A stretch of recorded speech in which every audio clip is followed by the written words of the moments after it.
ನಮಸ್ಕಾರ ಸುದ್ದಿ ದಿನಕ್ಕೆ ಸ್ವಾಗತ. ನಾನು ರಾಹುಲ್ ದಯಾನ್. ಪ್ರಮುಖ ಸುದ್ದಿಗಳನ್ನ ನೋಡೋಕ್ಕೂ ಮುಂಚೆ ಈ ಕ್ಷಣದ ಹೆಡ್ಲೈನ್ಸ್.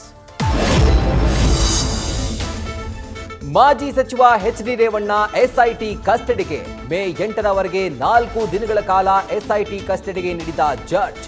ಕೋರಮಂಗಲದ ಜಡ್ಜ್ ನಿವಾಸದಿಂದ ರೇವಣ್ಣ ಸಿಐಡಿ ಕಚೇರಿಗೆ ಶಿಫ್ಟ್.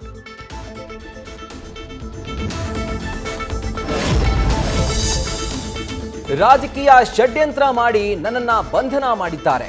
ನನ್ನ ವಿರುದ್ಧ ಸಾಕ್ಷ್ಯ ಸಿಗದಿದ್ದಕ್ಕೆ ಕಿಡ್ನಾಪ್ ಕೇಸ್ ಹಾಕಿದ್ದಾರೆ.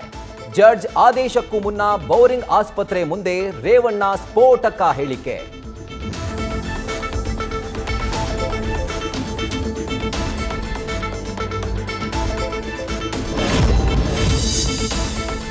ಪ್ರಜ್ವಲ್ ರೇವಣ್ಣ ಬಂಧನಕ್ಕೆ ಸರ್ವ ರೀತಿಯಲ್ಲೂ ಪೊಲೀಸರ ಬಲೆ. 3 ಏರ್ಪೋರ್ಟ್ಗಳಲ್ಲಿ ಹೈ ಅಲರ್ಟ್.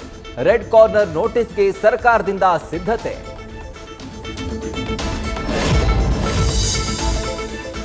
ಪೆನ್ ಡ್ರೈವ್ ವಿಚಾರವಾಗಿ ಕಾಂಗ್ರೆಸ್ ಬಿಜೆಪಿ ಮಧ್ಯೆ ಮಾತಿನ ಸಮರ. ಪ್ರಜ್ವಲ್ ಬಂಧನಕ್ಕೆ ಬಿಜೆಪಿ ನಾಯಕರಿಂದಲೂ ಆಗ್ರಹ.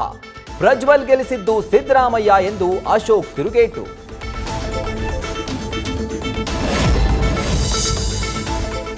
ಅಯೋಧ್ಯೆ ರಾಮಲಲ್ಲಾನಿಗೆ ವಿಶೇಷ ಪೂಜೆ ಸಲ್ಲಿಸಿದ ಪ್ರಧಾನಿ ಮೋದಿ.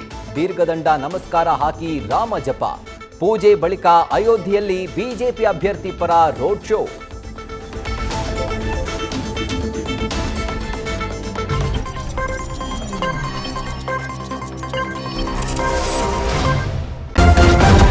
ನ್ಯೂಸ್ ಫಸ್ಟ್ ನಿರ್ಭೀತಿಯಿಂದ ನಿಮ್ಮ ಪರವಾಗಿ.